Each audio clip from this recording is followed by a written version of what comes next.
नमस्कार दोस्तों, एक बार फिर से आप सभी का स्वागत है। दोस्तों, आज की इस क्लास में यूपी ट्रिपल एससी पेट एग्जाम के लिए भारतीय इतिहास के अंतर्गत ब्रिटिश राज का अभ्युदय एवं प्रथम स्वतंत्रता संग्राम से संबंधित टॉप 45 मोस्ट इंपोर्टेंट प्रश्नों को देखेंगे। सबसे पहले थ्योरी सेक्शन को डिस्कस करेंगे, फिर उसी से संबंधित ऑब्जेक्टिव प्रश्नों को सॉल्व करेंगे। देखिए दोस्तों, ब्रिटिश राज का अभ्युदय एवं प्रथम स्वतंत्रता संग्राम आपके सिलेबस में दिया गया है, इसलिए आप लोग इस क्लास को पूरा ध्यान से देखिए। लास्ट में 45 प्रश्नों का टेस्ट जरूर दीजिए। तो चलिए शुरू करते हैं। सबसे पहले थ्योरी सेक्शन को डिस्कस करते हैं। सबसे पहले दोस्तों, यूरोपीय कंपनियों का भारत में आगमन देखेंगे। सबसे पहले पुर्तगालियों ने भारत में प्रवेश किया था। 1498 ईस्वी में वास्को डिगामा ने भारत के पश्चिमी तट पर स्थित कालीकट बंदरगाह पहुंचकर भारत एवं यूरोप के बीच नए समुद्री मार्ग की खोज की थी। यहाँ पर कालीकट के शासक जमोरिन ने इसका स्वागत किया था। इस यात्रा में गुजराती व्यापारी अब्दुल मजीद ने वास्को डिगामा की सहायता की थी। याद रखिएगा, सबसे पहले पुर्तगालियों ने भारत में प्रवेश किया था। वास्को डिगामा ने भारत एवं यूरोप के बीच नए समुद्री मार्ग की खोज की थी। वास्को डिगामा 1498 ईस्वी में कालीकट बंदरगाह पहुंचा था। यहाँ पर इसने भारत और यूरोप के बीच नए समुद्री मार्ग की खोज की थी। कालीकट के शासक जमोरिन ने इसका स्वागत किया था और गुजराती व्यापारी अब्दुल मजीद ने इसकी सहायता की थी। आगे बढ़ते हैं। वास्को डिगामा का मकबरा भारत के कोच्चि में स्थित है, इसे आप लोग याद रखिएगा। फ्रांसिस्को द अल्मीड़ा भारत में प्रथम पुर्तगाली वायसराय बनकर आया था। इसके बाद अल्फांसो द अल्बुकर्क भारत में पुर्तगालियों का वायसराय बना। पुर्तगालियों ने सबसे पहले अपनी व्यापारिक कोठी कोचीन में बनाई थी। याद रखिएगा, पुर्तगालियों ने सबसे पहले अपनी व्यापारिक कोठी कोचीन में बनाई थी। पुर्तगाली अल्बुकर्क ने गोवा को जीता था। गोवा को आज़ादी 1961 में मिली थी। पुर्तगालियों के आगमन से भारत में तंबाकू, आलू, टमाटर, काजू, जहाज तथा प्रिंटिंग प्रेस की शुरुआत हुई थी। स्वाली का युद्ध 1612 में ईस्ट इंडिया कंपनी और पुर्तगाली सेना के मध्य सूरत के पास स्थित स्वाली एस्चुरी में हुआ था। इस युद्ध में पुर्तगाली सेना पराजित हुई थी। स्वाली का युद्ध कब हुआ था? 1612 में हुआ था। ईस्ट इंडिया कंपनी और पुर्तगाली सेना के बीच हुआ था, जिसमें पुर्तगाली सेना की हार हुई थी। पुर्तगालियों के बाद भारत में डच लोग आए थे। भारत आने वाला प्रथम डच नागरिक कार्नेलियंस हाउटमैन था, जो भारत के पूर्व सुमात्रा में पहुंचा था। डचों ने भारत में अपनी प्रथम व्यापारिक कोठी मसूलीपट्टनम में स्थापित की थी तथा दूसरी कोठी पुलिकट में स्थापित हुई थी। आगे बढ़ते हैं। मार्तंड वर्मा ये त्रावणकोर के राजा थे। इन्होंने 1741 में कोलाचेल की लड़ाई में डच ईस्ट इंडिया कंपनी को परास्त किया था। डचों का भारत में अंतिम रूप से पतन 1759 में अंग्रेजों एवं डचों के मध्य हुए वेदरा युद्ध से हुआ था। वेदरा का युद्ध कब हुआ था? 1759 में हुआ था। अंग्रेज एवं डचों के मध्य हुआ था, जिसमें डचों की पराजय हुई थी। डचों के बाद अंग्रेजों ने भारत में प्रवेश किया। डचों के अंग्रेजों से पहले भारत आने के बावजूद ब्रिटिश ईस्ट इंडिया कंपनी की स्थापना डच ईस्ट इंडिया कंपनी से पहले हुई थी। भारत आने वाला प्रथम अंग्रेज विलियम हॉकिंस था, जो जहांगीर के दरबार में 1608 में आया था। सभी तथ्य ध्यान से देखते हुए चलिए। अंग्रेजों ने पूर्व में अपनी प्रथम व्यापारिक कोठी मसूलीपट्टनम में लगाई थी और पश्चिम में सूरत में लगाई थी। 1615 ईस्वी में सम्राट जेम्स प्रथम ने सर टॉमस रो को अपना राजदूत बनाकर मुगल सम्राट जहांगीर के दरबार में भेजा था। टॉमस रो जहांगीर से कुछ व्यापारिक छूट प्राप्त करने में सफल हुआ था।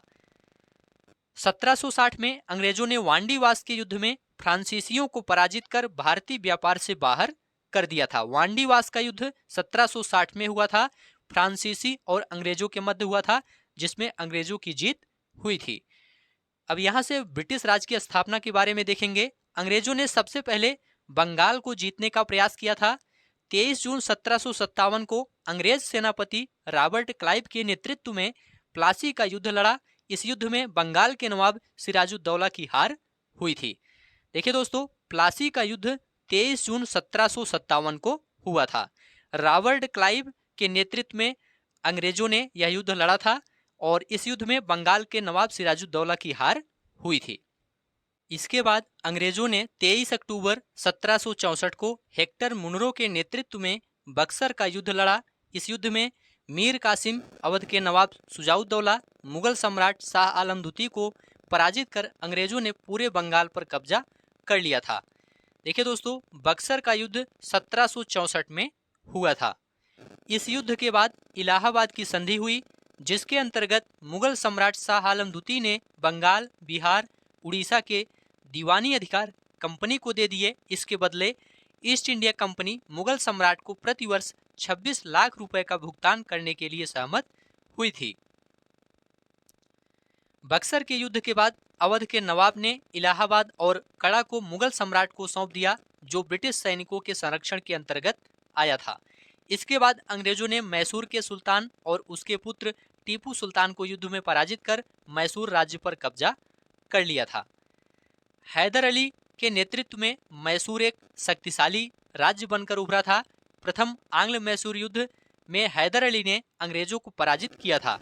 याद रखिएगा, प्रथम आंग्ल मैसूर युद्ध में हैदर अली ने अंग्रेजों को पराजित किया था।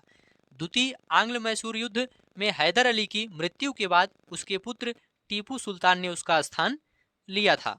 भारत में ब्रिटिश शासन को उखाड़ फेंकने के उद्देश्य से टीपू सुल्तान ने फ्रांसीसियों से मदद मांगी थी। पूछा जाता है, भारत में ब्रिटिश शासन को उखाड़ फेंकने के लिए किसने फ्रांसीसियों से मदद मांगी थी? तो याद रखिएगा, टीपू सुल्तान ने फ्रांसीसियों से मदद मांगी थी। तृतीय आंग्ल मैसूर युद्ध में अंग्रेज, निजाम और मराठों ने मिलकर टीपू सुल्तान को पराजित किया। इसके कारण टीपू सुल्तान को श्रीरंगपट्टनम की संधि करनी पड़ी। चतुर्थ आंग्ल मैसूर युद्ध में लॉर्ड वेलेस्ली ने टीपू सुल्तान की मृत्यु के बाद मैसूर राज्य पर कब्जा कर लिया था। चतुर्थ आंग्ल मैसूर युद्ध में लॉर्ड वेलेस्ली ने टीपू सुल्तान की मृत्यु के बाद मैसूर राज्य पर कब्जा कर लिया था।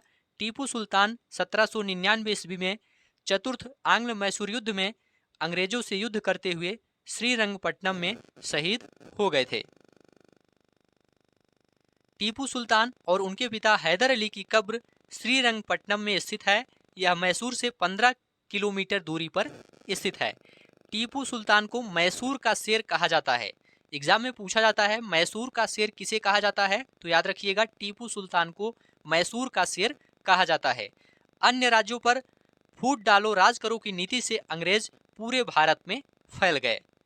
वेल्लोर विद्रोह 10 जुलाई 1806 को मद्रास राज्य के वेल्लोर शहर में ईस्ट इंडिया कंपनी के खिलाफ भारतीय सिपाहियों का बड़े पैमाने पर हिंसक विद्रोह का पहला उदाहरण था।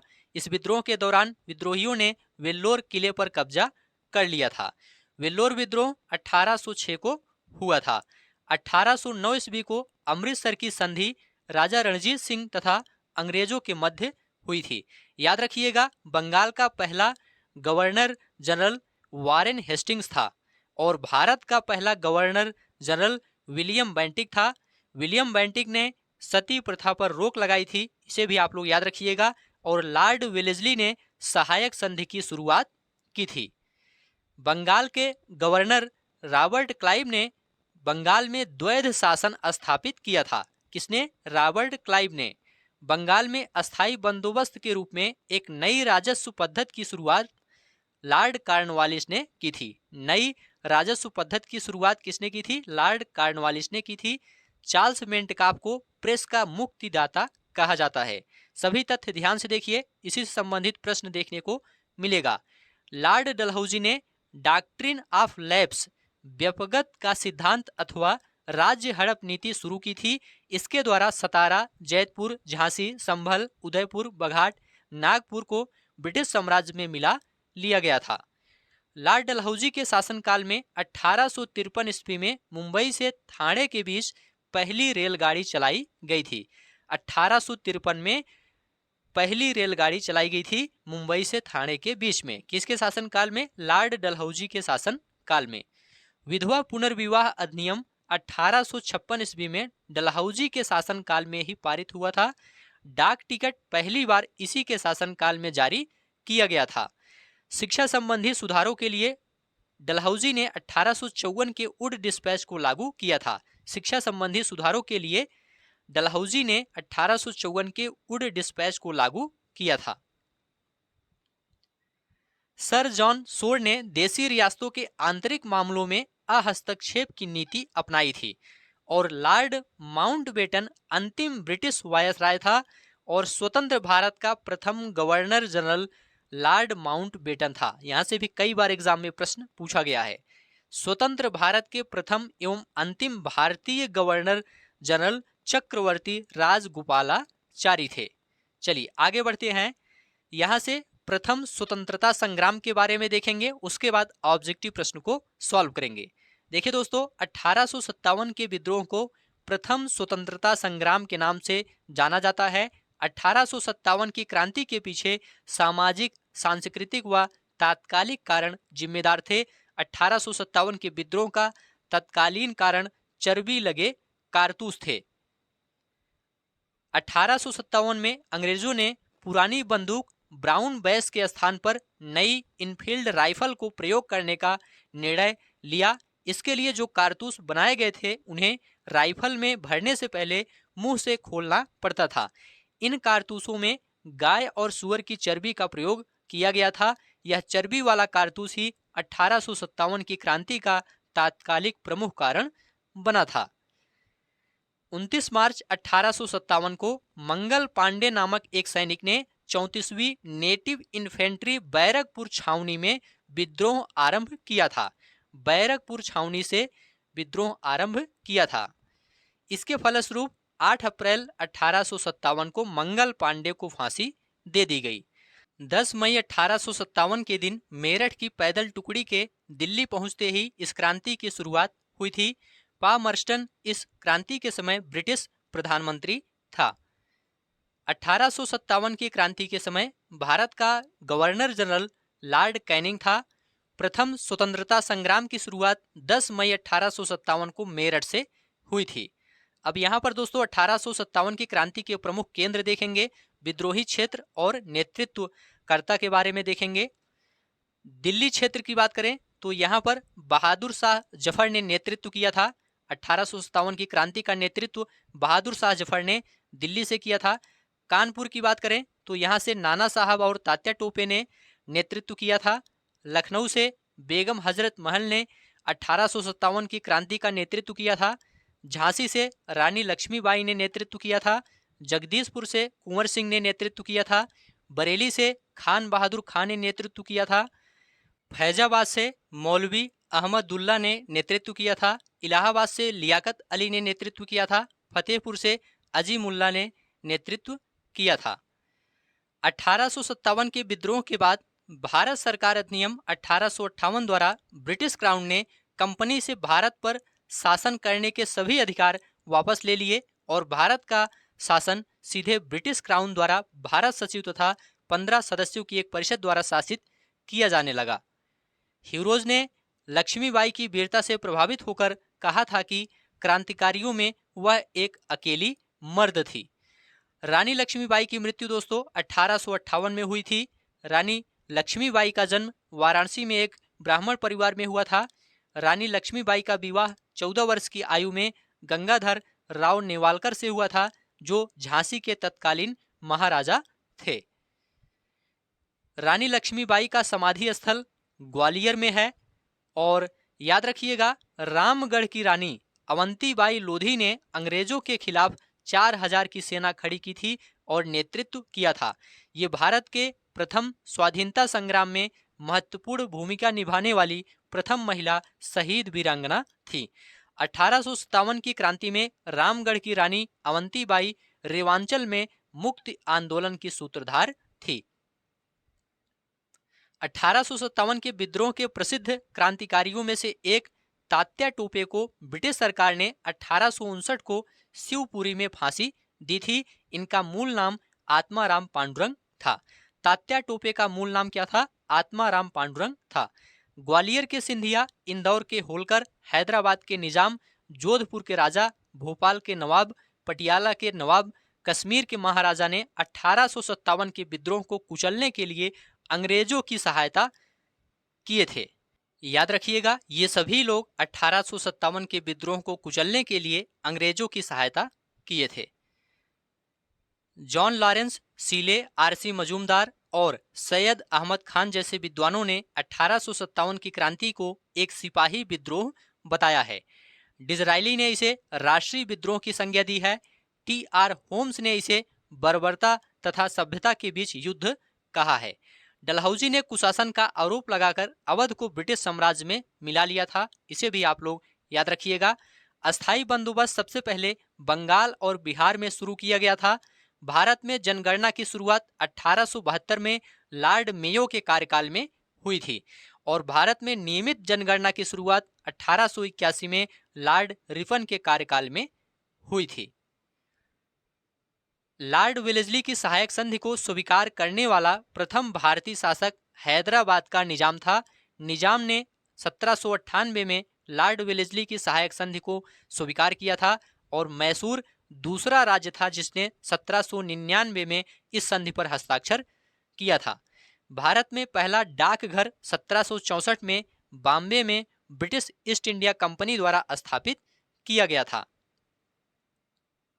1891 में लॉर्ड लैंसडाउन के शासनकाल में पारित एज ऑफ कंसेंट एक्ट अधिनियम के तहत बालिकाओं के लिए विवाह की न्यूनतम आयु 12 वर्ष निर्धारित की गई थी। महालवाड़ी व्यवस्था उत्तर प्रदेश, मध्य प्रांत और पंजाब प्रांत में लागू थी, जो ब्रिटिश भारत के कुल भूभाग का 30% था। तो यहाँ तक दोस्तों थ्योरी सेक्शन आपका कंप्लीट हो गया। अब यहाँ से टॉप 45 ऑब्जेक्टिव प्रश्नों को सॉल्व करेंगे, जो कि ब्रिटिश राज का अभ्युदय एवं प्रथम स्वतंत्रता संग्राम से ही संबंधित हैं। सभी प्रश्न ध्यान से देखिए, सभी प्रश्नों का उत्तर बताने का प्रयास करिए। वास्को डी गामा ने किस वर्ष भारत के समुद्री मार्ग की खोज की थी? तो इसका जवाब है 1498 में समुद्री मार्ग की खोज की थी। यहाँ पर सी ऑप्शन राइट है। वास्को डी गामा का मकबरा भारत के किस स्थान पर स्थित है? इसका जवाब है कोच्चि में स्थित है। यहाँ पर सी ऑप्शन राइट है। किस वर्ष ईस्ट इंडिया कंपनी के जहाजों ने सूरत के पास स्थित स्वाली एस्चुरी में पुर्तगालियों को पराजित किया था? इसका जवाब है 1612 में। सी ऑप्शन आपका राइट है। स्वाली का युद्ध 1612 में ईस्ट इंडिया कंपनी और पुर्तगाली सेना के मध्य सूरत के पास स्थित स्वाली एस्चुरी में हुआ था। इस युद्ध में पुर्तगाली सेना पराजित हुई थी। दक्षिण भारत के किस राजा ने 1741 में कोलाचेल की लड़ाई में डच ईस्ट इंडिया कंपनी को परास्त किया था? इसका जवाब है मार्तंड वर्मा ने। यहाँ पर सी ऑप्शन आपका राइट है। मार्तंड वर्मा ये त्रावणकोर के राजा थे। यहाँ पर सी ऑप्शन आपका राइट है। वेल्लोर विद्रोह किस वर्ष हुआ था? याद रखिएगा, वेल्लोर विद्रोह 1806 में हुआ था। सी ऑप्शन आपका राइट है। 1806 को मद्रास राज्य के वेल्लोर शहर में ईस्ट इंडिया कंपनी के खिलाफ भारतीय सिपाहियों का बड़े पैमाने पर हिंसक विद्रोह हुआ था। किस वर्ष ईस्ट इंडिया कंपनी ने रणजीत सिंह के साथ अमृतसर की पहली संधि पर हस्ताक्षर किए थे? इसका जवाब है 1809 में। यहाँ पर डी ऑप्शन राइट है। 1809 को अमृतसर की संधि राजा रणजीत सिंह तथा अंग्रेजों के मध्य हुई थी।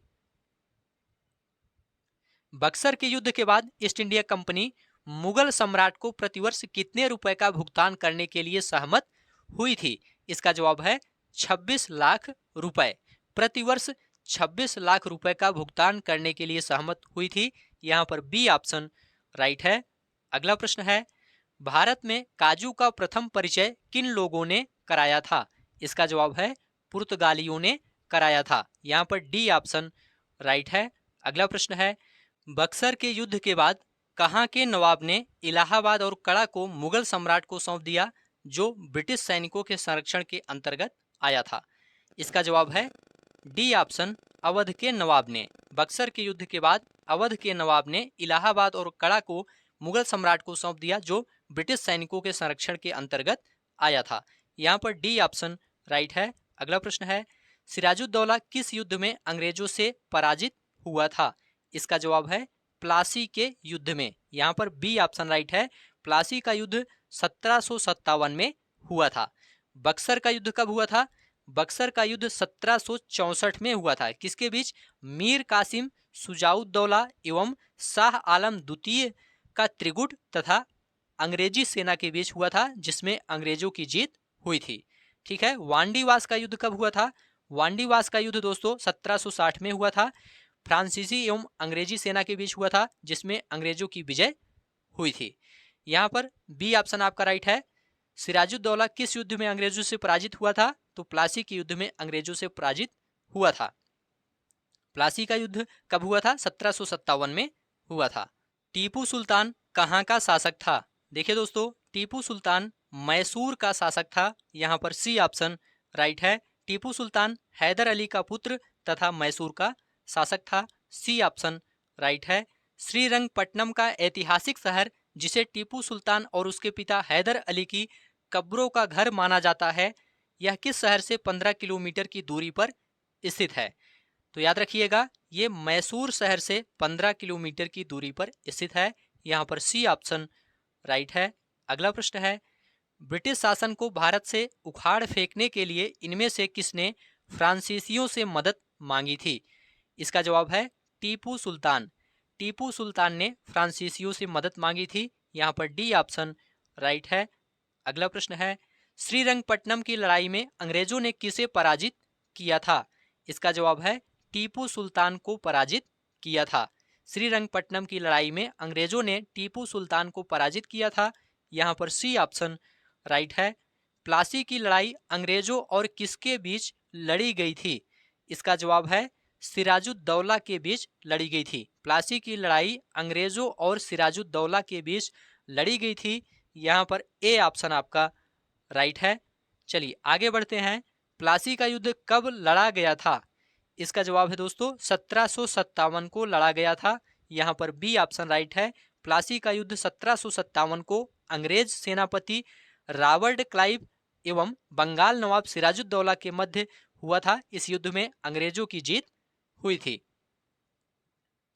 डलहौजी ने भारत में ब्रिटिश साम्राज्य के लिए किस माध्यम से अवध को कब्जे में लिया था? इसका जवाब है राज्य में अव्यवस्था के माध्यम से अवध को कब्जे में लिया था। यहाँ पर सी ऑप्शन राइट है। अस्थाई बंदोबस्त सबसे पहले शुरू किया गया था।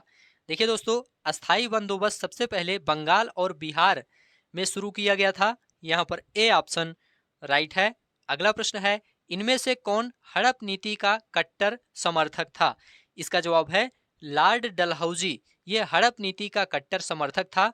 यहाँ पर बी ऑप्शन राइट है। अगला प्रश्न है, भारत में पहली रेलगाड़ी किस वर्ष में और किन दो स्थानों के बीच चलाई गई थी? याद रखिएगा, भारत में पहली रेलगाड़ी 1853 को बंबई से ठाणे के बीच चलाई गई थी। यहाँ पर सी ऑप्शन राइट है। भारत में सबसे पहली जनगणना किस वर्ष हुई थी? देखिए दोस्तों, भारत में सबसे पहली जनगणना 1872 में हुई थी। यहाँ पर बी ऑप्शन राइट है।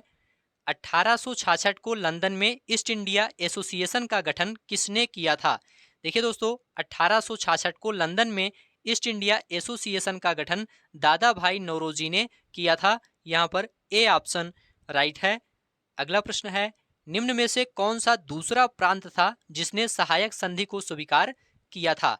तो याद रखिएगा, मैसूर। मैसूर दूसरा प्रांत था जिसने सहायक संधि को स्वीकार किया था। यहाँ पर बी ऑप्शन राइट है। अगला प्रश्न है, 1764 में ब्रिटिश ईस्ट इंडिया कंपनी द्वारा स्थापित भारत का पहला डाकघर किस स्थान पर था? तो इसका जवाब है बॉम्बे। यहाँ पर डी ऑप्शन राइट है। भारत का पहला डाकघर बॉम्बे में था। डी ऑप्शन राइट है। हिंदू विधवा पुनर्विवाह अधिनियम 1856 किसके द्वारा पारित किया गया था? देखिए दोस्तों, हिंदू विधवा पुनर्विवाह अधिनियम 1856 ये दोस्तों लॉर्ड कैनिंग के द्वारा पारित किया गया था। यहाँ पर सी ऑप्शन राइट है। अगला प्रश्न है, महालवाड़ी प्रणाली कहाँ लागू की गई थी? इसका जवाब है उत्तर प्रदेश। यहाँ पर बी ऑप्शन राइट है। महालवाड़ी प्रणाली उत्तर प्रदेश, मध्य प्रांत, पंजाब में लागू की गई थी। यहाँ पर बी ऑप्शन राइट है। किस यूरोपीय ने भारत में सबसे पहले अपना व्यापार फैलाया था? इसका जवाब है पुर्तगाली। पुर्तगालियों ने सबसे पहले भारत में अपना व्यापार फैलाया था? यहाँ पर डी ऑप्शन राइट है। 1498 में वास्को डी गामा भारत में कहाँ उतरा था? इसका जवाब है दोस्तों कालीकट। यहाँ पर बी ऑप्शन राइट है, कालीकट में उतरा था। बी ऑप्शन राइट है। वह अंग्रेज कौन था जिसने जहांगीर के दरबार में आकर भेंट किया था? इसका जवाब है सर टॉमस रो। ये जहांगीर के दरबार में आकर भेंट किया था। यहाँ पर ए ऑप्शन राइट है। अल्बुकर्क ने गोवा को 1510 में किससे छीना था? देखिए दोस्तों, यहाँ पर आपका राइट आंसर है बी ऑप्शन, बीजापुर के सुल्तान से। अल्बुकर्क ने गोवा को 1510 में बीजापुर के सुल्तान से छीना था। यहाँ पर बी ऑप्शन राइट है। वांडीवास के युद्ध में ब्रिटिश ने फ्रेंच को हराया था। वांडीवास का युद्ध 1760 में हुआ था। इसमें ब्रिटिश ने फ्रेंच को हराया था। यहाँ पर सी ऑप्शन राइट है। टीपू सुल्तान की मृत्यु 1799 में कहाँ हुई थी? याद रखिएगा, टीपू सुल्तान की मृत्यु 1799 में श्रीरंगपट्टनम में हुई थी। यहाँ पर सी ऑप्शन राइट है। अगला प्रश्न है 1857 के विद्रोह के समय भारत का गवर्नर जनरल कौन था? याद रखिएगा, 1857 के विद्रोह के समय भारत का गवर्नर जनरल लॉर्ड कैनिंग था। यहाँ पर सी ऑप्शन राइट है। अगला प्रश्न है 1857 के विद्रोह में कानपुर में सैनिकों का नेतृत्व किसने किया था? इसका जवाब है तात्या टोपे ने कानपुर में सैनिकों का नेतृत्व किया था। यहाँ पर बी ऑप्शन राइट है।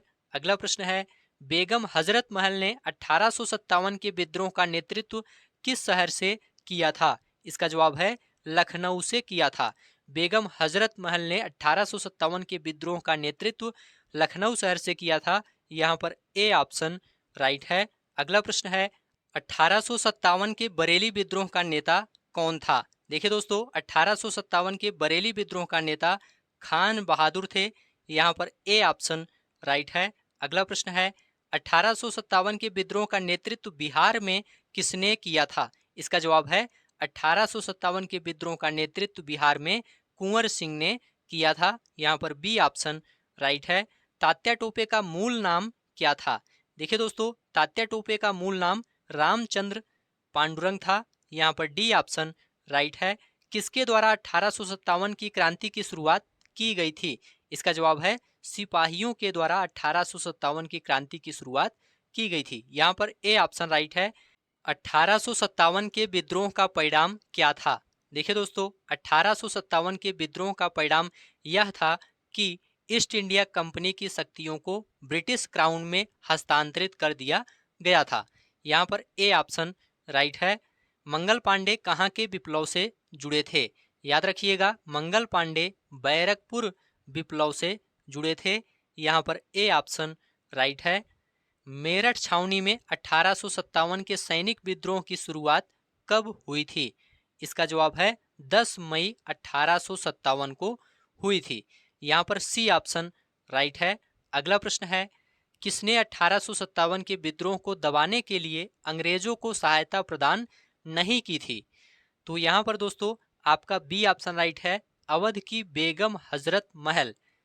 यहाँ पर बी ऑप्शन राइट है।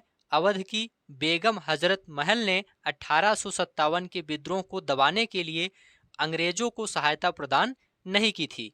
ग्वालियर के सिंधिया, हैदराबाद के निजाम, भोपाल के नवाब, इन सभी लोगों ने अंग्रेजों को सहायता प्रदान की थी 1857 के विद्रोह को दबाने के लिए।